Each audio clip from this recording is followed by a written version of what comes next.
Hello, everyone. It's a live stream focused on soul embodiment and breaking the trauma cycle. I'm glad to be with you. Honored to be joining everyone who's tuning in live and those who are watching the replay. And I just want to say before we get started, if you are new to my channel or haven't yet subscribed, I want to invite you to do so. Let me see if I can. Yep, there it is. There's a logo down there. And if you click on that, it gives you a very easy way to subscribe. And you can always click the bell to be notified anytime a new video is posted or I go live.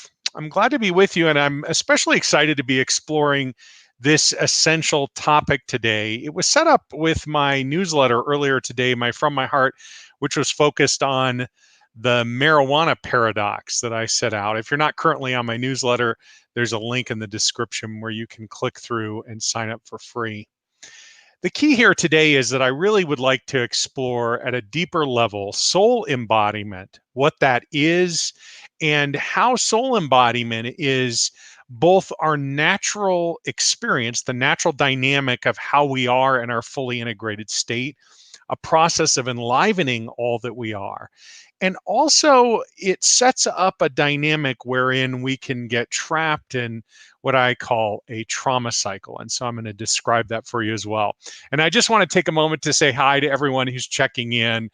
I'm trying out a new format this week, so I'd love to hear from you either in the comments during the live stream or below what you think about this format versus other formats that I've tried out in the past. Julie checking in, saying hi, Angelica saying hi, and Yanya. Wonderful to be with all of you and everyone who is watching. It's an honor to be with you. So the focus today, as I'm saying, is soul embodiment and breaking the trauma cycle. And I'm actually going to do a little bit of drawing. It's been a while since I broke out the sketch pad here. So let me see if I can share my screen and see if this is going to work. Okay, I'm actually going to make, whoops, I'm going to make myself smaller here so that the focus can be on the screen. So if we think about soul embodiment is really, and it's, just to be clear, this is an illusory dynamic. That is to say, in the experience of who we really are, we're not going through a dynamic of embodying our souls. Our souls are already fully embodied. And to be clear, we're fully integrated. We're already fully enlightened. Yet from the perspective of separation, we go through these dynamics that we could call illusory, but they sure are compelling, right? And one of those is this dynamic. Oh, here are some eyes and a smiley face, wherein the soul, or what I mean by this soul, is the individuated essence, the expression of the divine as you. That energetic expression descends from the top of the head all the way down into the hips. And as it descends, it enlivens everything within you. So if you want to think of it, there are all these cells which I'm drawing as little dots on the page here. It's kind of a funny way of representing a cell. And then there are thoughts associated with our minds, right? There's this thinking dynamic. Thoughts. Oops. Thoughts. Let's say that spells thoughts. and then down here in our hearts, there are feelings. And then down in our hips, there's being. And if this is your first time, maybe this is a new sketch for you. But if we've been together for even one prior YouTube video, these ideas I'm suspecting are familiar to you. And so as the soul descends, it enlivens not just the stuff held in the body, however we want to describe that, but these things are also enlivened. Our thoughts are enlivened, our feelings are enlivened. And once the soul descends all the way down to the hips, it also enlivens our being. And as it descends and as it enlivens, it's enlivening all the things that you really are. And one way to describe that from my perspective is to refer to you as an undistorted expression and extension of the divine. In another framework or another perspective, we could say you're a child of God. That's what I mean when I say an undistorted expression and extension of the divine. And In fact, who you really are is that undistorted expression on all of these levels here: thoughts, feelings, and being, and also all the things that are enlivened within your being throughout your entire body. And I'm going to draw another picture here to try to represent this. So if we look at, and I just want to look at a couple of things here, a couple of different perspectives.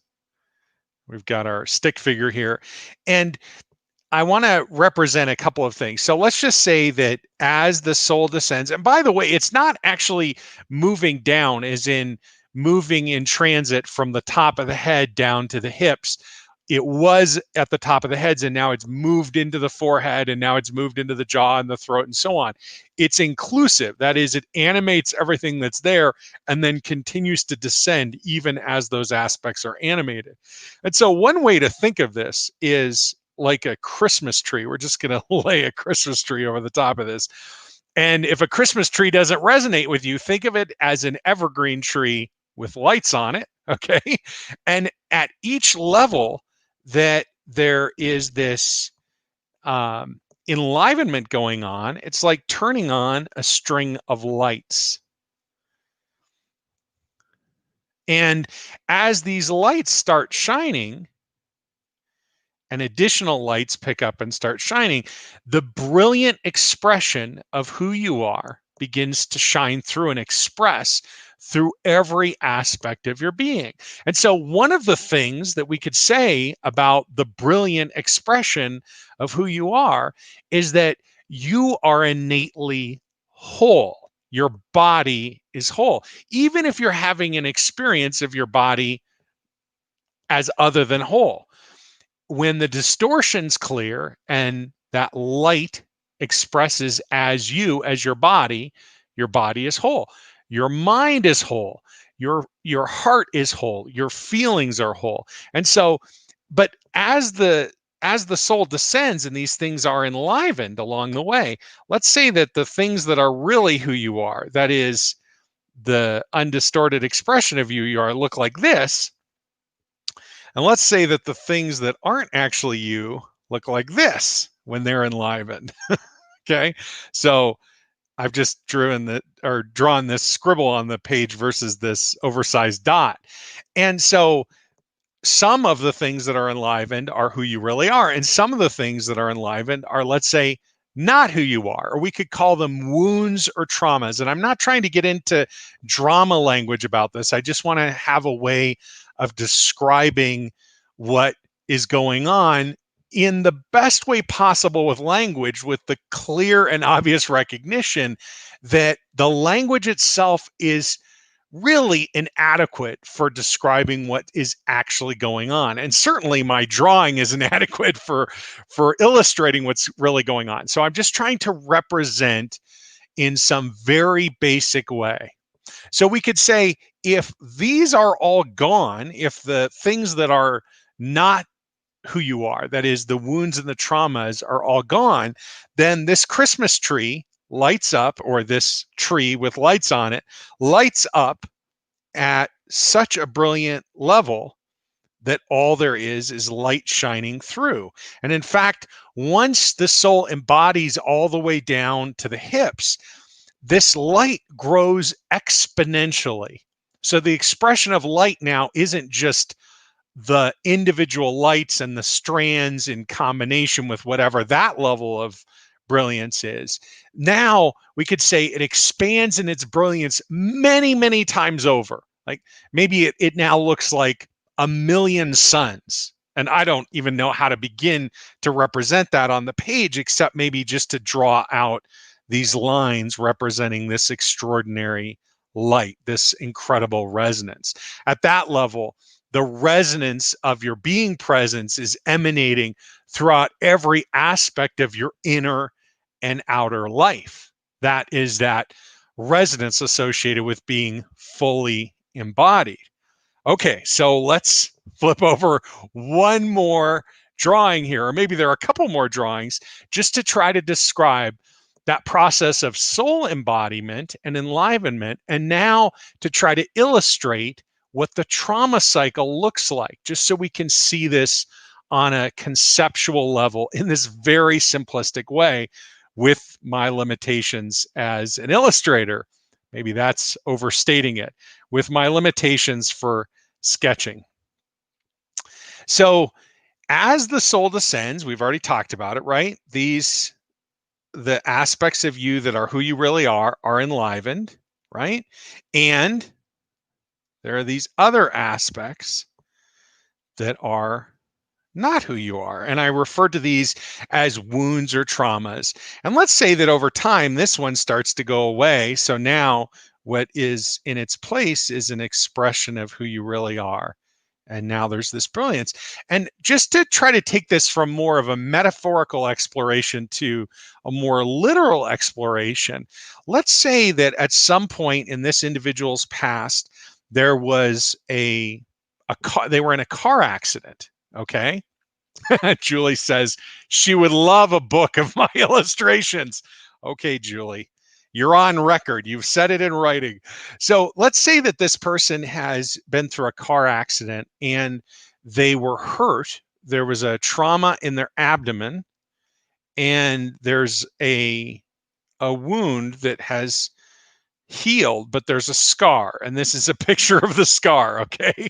So and everything else, let's say from the top of the head down to this point in the abdomen, everything is clear. So what we have is all undistorted expression of divine resonance. Okay. But look, now we get down here and the soul enlivens this, and this is what becomes animated and enlivened. So what happens when that wound is enlivened? Literally, this wound site, this scar, it's located on this person's body in a very specific place, right? I'm saying somewhere in their abdomen. And the scar, we could measure it and we could do all these things and talk about the origin of it. And all these things could be understood from many different conventional frameworks, right? But in this dynamic, I'm describing that wound because there's still some charge associated with it that hasn't been fully expressed. It is still expressing as dissonance. And what is enlivened here is actually the wound itself. And so this person might experience pain, physical pain. They might have a flashback to the accident. Oops, flashback. They might, there's a C in there. They might have the memory of the smells associated with that, right? These are some of the things that might be enlivened. And as that wound, this literal wound in their body is enlivened, it is triggered. And now, in response to that, if there isn't an embodiment practice in place and if they're not being witnessed in that process, the soul turns around and heads for resonance, which for sure it's going to encounter at some point, let's say in the thinking space. But here's the thing, what is being enlivened in the thinking space? Well, it's the thoughts and the memories of this wound along with the physical pain associated with it. And now we have set up, and I get this drawing is sort of silly in a way, but now we've set up this cycle wherein the soul embodies down to the wound site, is triggered, and then returns back to whatever the standing reference point is, right? Somewhere in the head. I'm just saying somewhere in the head. I'm not trying to say that we are going to know or that we need to map it or anything like that. I'm just trying to address this on a conceptual level with these illustrations so you can understand. This is the trauma cycle, this movement down and then back up. And the movement back up relates to this wound here, which is enlivened as the soul comes in. And I just want to say something about the enlivenment of the soul. Let me flip back to a full picture here. It's easy, I'm imagining it's easy based on how I'm talking about this to infer that there's some problem associated with this individual. There's something going on for this person that they've done wrong, right? This wound is not fully. No, this is not the case. And in fact, this person may not even have a conscious embodiment practice. This process of embodiment is the natural process of the soul. The soul wants to come home in the hips. That is home for the soul in the body, to come all the way down, for women into the pelvic girdle, and for men just a little bit lower, based on our anatomy in the hips.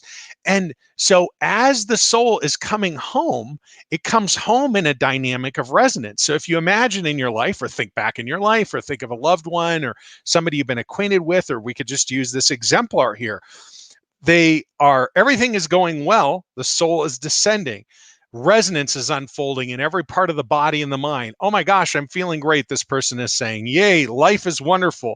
Soul is descending. Now all of a sudden, for no particular or apparent reason, certainly no external cause, all of a sudden they're remembering the trauma of their car accident, and their scar tissue might be inflamed, and there's pain at that site in their body, and they're remembering some of the emotions and feelings associated with it. This is if they open up to the feeling of it. Maybe they're triggered, they have no idea what's going on, and their response to being triggered is they get frustrated, they lose their presence, they start getting angry, they feel anxious, they start feeling depressed. All of these types of things, from my perspective, are byproducts of disembodiment.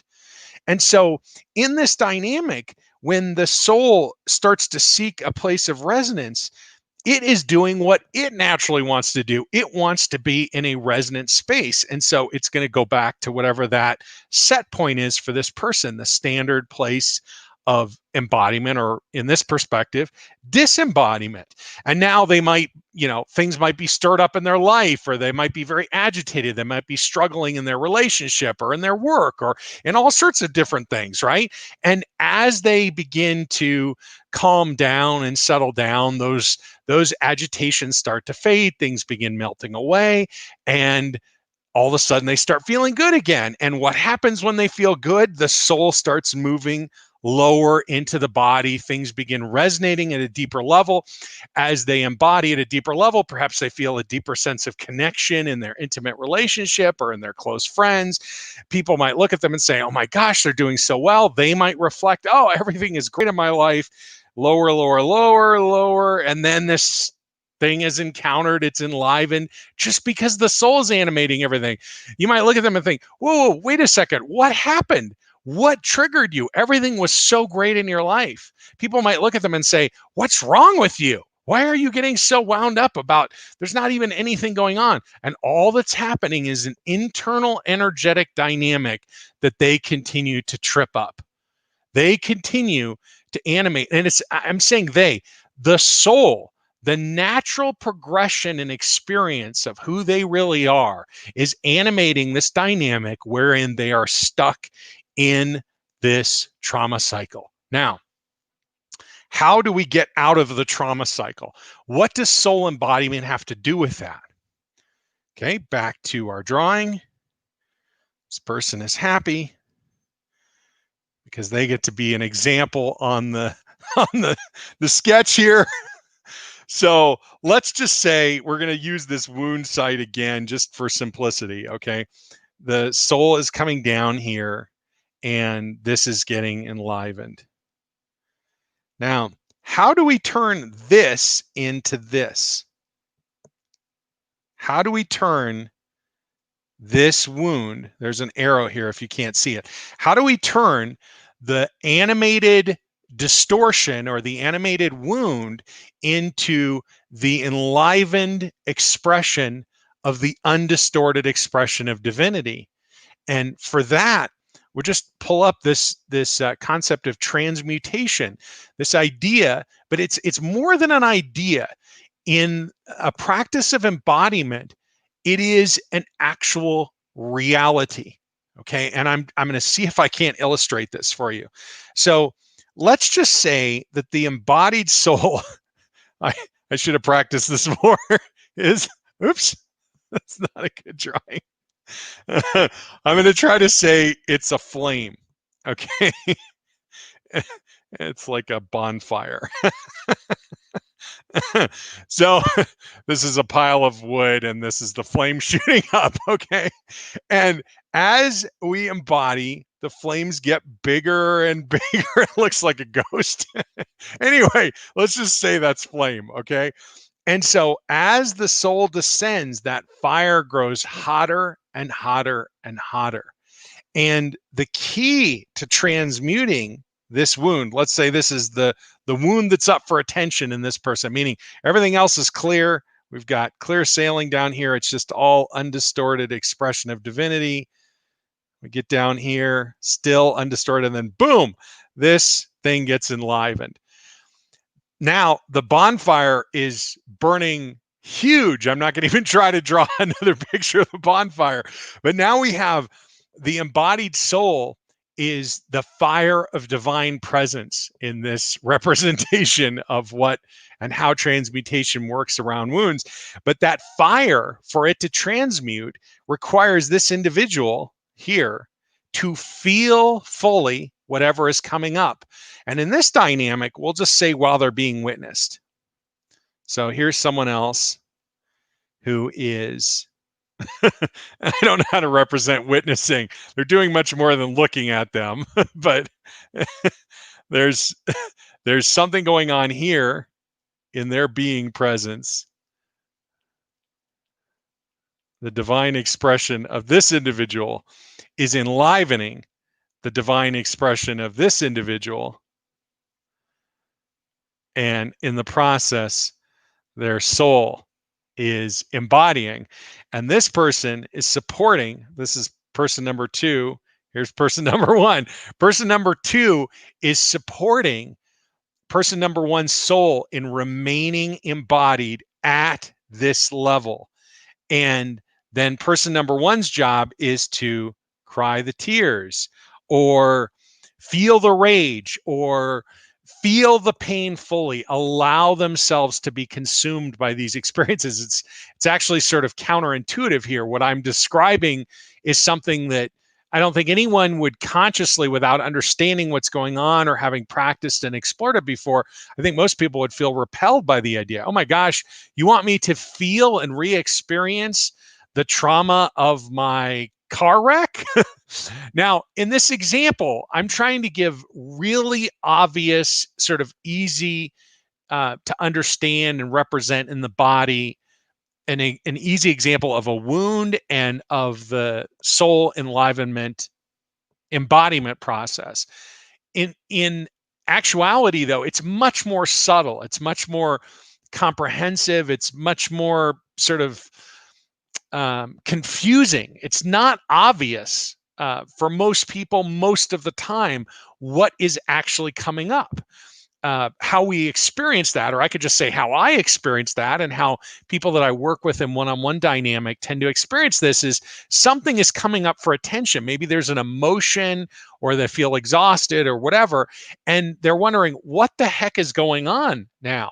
And they might want to talk about it or explore it with words, but ultimately, in particular, if I've worked with them for a while, ultimately, they already know.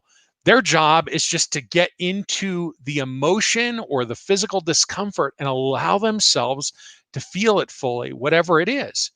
I've even had many people who have described going through this process and working with me in private session where they don't even know what's coming up. They're not even caught up with trying to express anything. They're just in a state that's very difficult to put into language. And then once they have integrated that and embodied more fully, the stuff that used to trip them up, that used to create these challenges for them in their life, just sort of, they say, magically disappears. But I want to be clear, the magic of this dynamic doesn't have anything to do with the person who's witnessing. In this case, I'm working with these people. It's not about me. I'm not sitting there with a wand, saying, okay, let's get rid of this trauma and let's get rid of this trauma. All I'm doing is allowing divine expression as me to become part of the dynamic in the witnessing dynamic with another individual. Their embodied soul is enlivened in the process. It enlivens whatever's going on within their being, and then they feel fully whatever's coming up. and it is transmuted in the process. The fire of divine presence consumes. Now, here's the thing. From the perspective of separation, from the perspective that you and I are separate and we're separate from everyone else and the divine is separate from us, from that perspective, this process sounds like, oh my gosh, I want to do this right now. I'm going to do this and then I'm going to be done with it, right? That's how the separate self tends to look at these types of things. Let's make a list of the stuff to get done. I could see the clear benefit. I'm going to go after it and then it's going to be done. And then I'm going to be done with all that mess. And then it's going to be on to cotton candy and everything that's so wonderful and perfect in the world, or my world will be perfect in that situation. But I want to caution you against that, because what ends up happening is it's almost like peeling back the layers of an onion. As we attend to those things that are up at the surface, and oops, I'm trying to figure out how to share my screen again. This is up at the surface in this dynamic, but once this is transmuted, right? Once it turns into this is just my graphic representation of the undistorted expression of this. It's now transmuted into this. It's like tilling the soil. It's like we've moved at a deeper level. Now, in this representation, this is a 2D representation of I don't know. I mean, I'm not really into the whole dimensional language thing.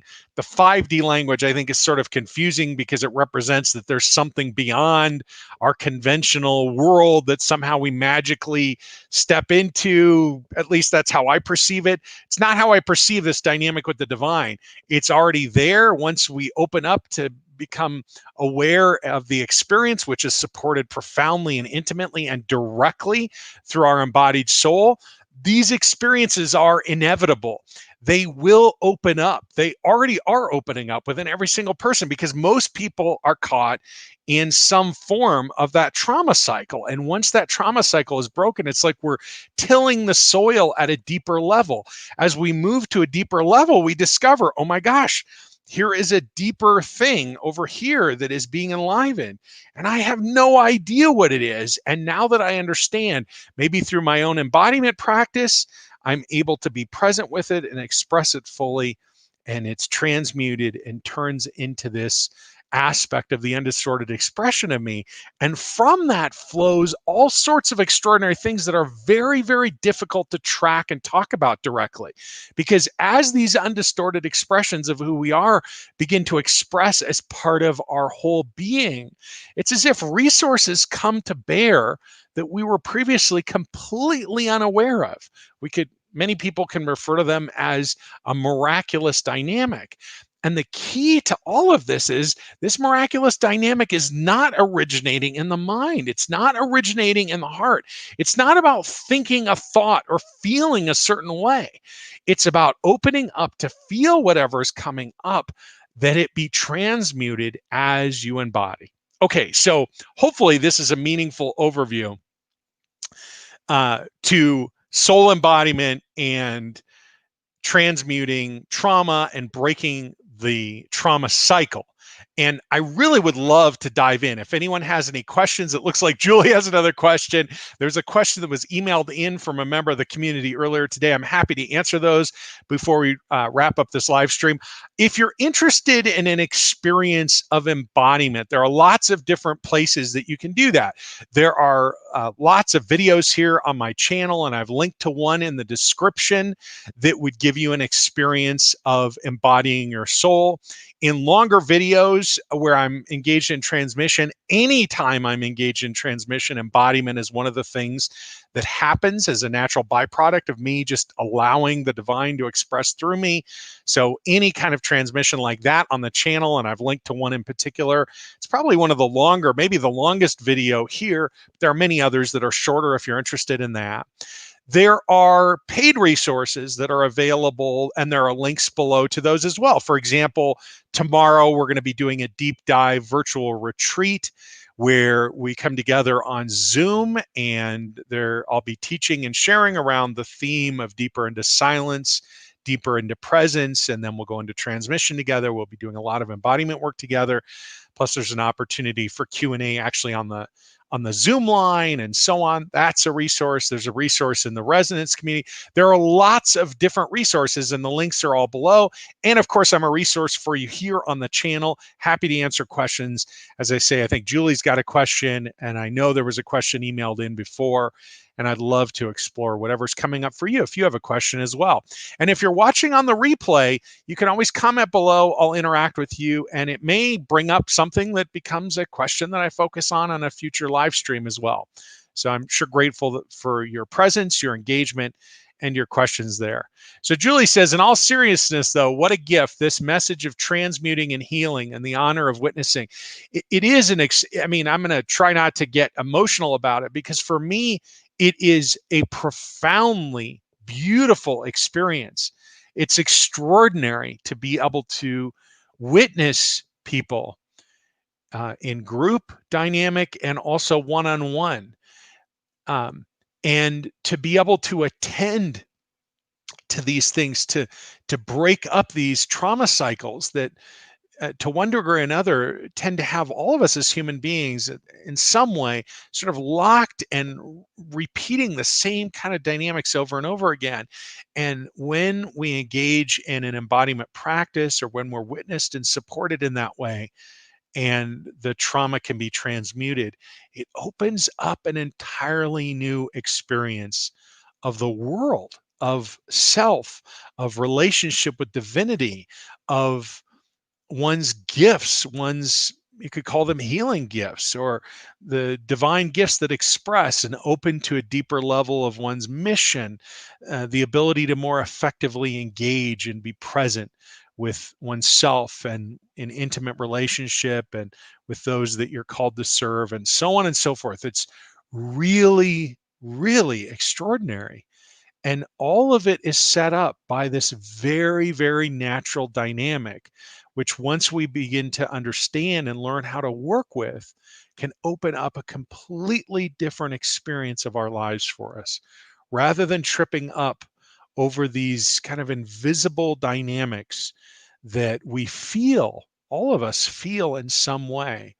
And some people sort of become the exemplars for this in really kind of profound and challenging and painful ways to witness. I mean, think about somebody who's coming back from war or from a natural disaster, and their trigger is a sound, and that sound brings up fear. And in response to those triggers, as they disembody, they become incapable of interacting with their life conventionally.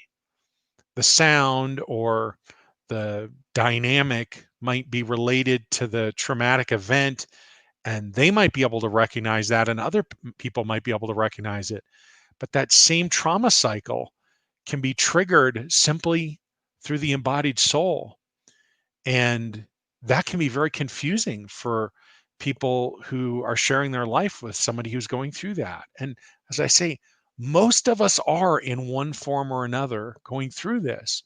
And so when we begin to break out of it, it really can make a profound difference. So Julie, thank you for reflecting and sharing about that.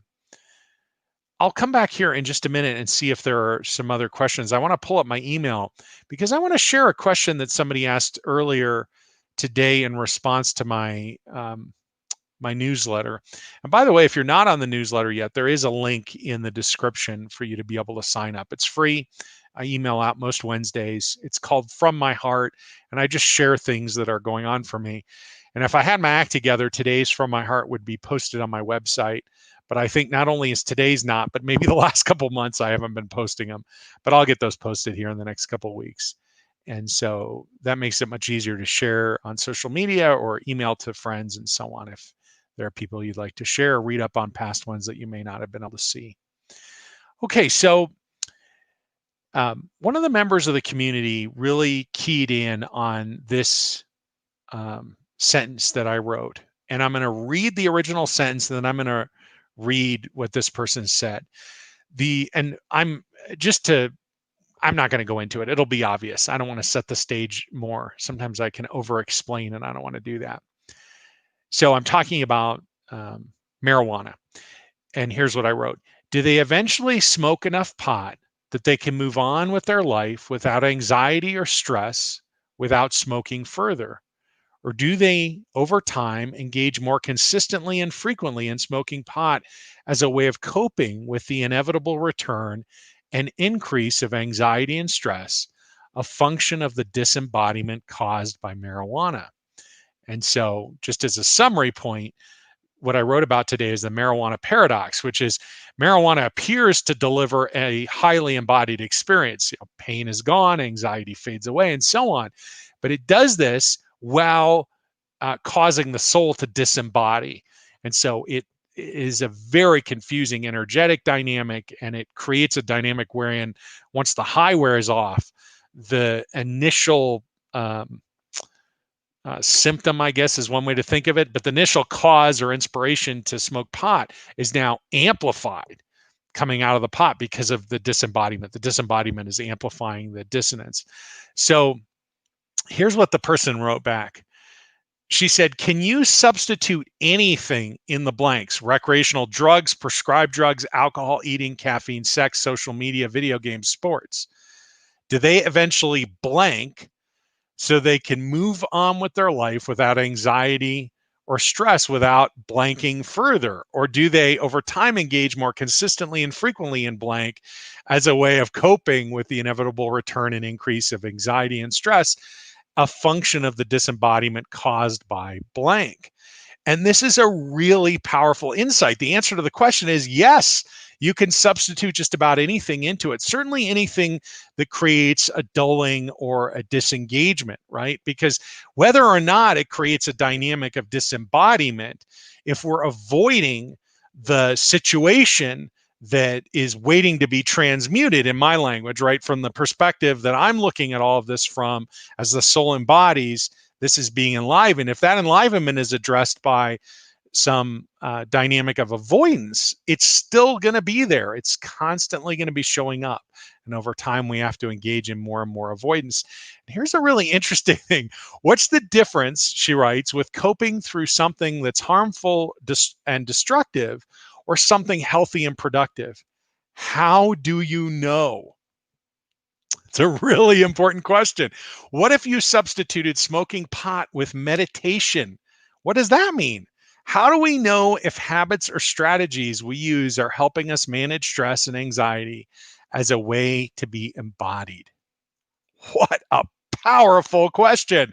So here's my perspective on this. I was thinking about this just for a few minutes before we came on the air today together. And I think the answer comes down to this.